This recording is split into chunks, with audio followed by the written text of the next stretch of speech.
সোমবাৰ দিনা দিনৰ 1 বজাত কোকৰাঝাৰ জিলা চিটুৰ উদ্যোগত আৰু অসম নিৰ্মাণ শ্ৰমিক ইউনিয়নৰ সহযোগত কোকৰাঝাৰ জিলা শ্ৰম বিষয়া কাৰ্যালয়ৰ সন্মুখত নিৰ্মাণ শ্ৰমিকসকলৰ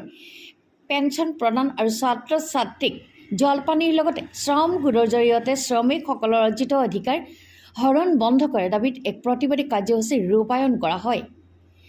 উক্ত কাৰ্যসূচীৰ লগতে শ্ৰম মন্ত্ৰীলৈও স্মাৰক পত্ৰ প্ৰদান কৰে জিলা চিটুৰ কৰ্মকৰ্তাসকলে। উক্ত প্ৰতিবাদী কাৰ্যসূচীত চক্ৰলাল বসুমতাৰী, ঘনশ্যাম ৰায়, হৰিচৰণ ৰায়, জগদীশ ৰায় আৰু চিটুৰ উপদেষ্টা সন্তোষ গোহাঁই অংশগ্ৰহণ কৰে বুলি জানিব পৰা গৈছে।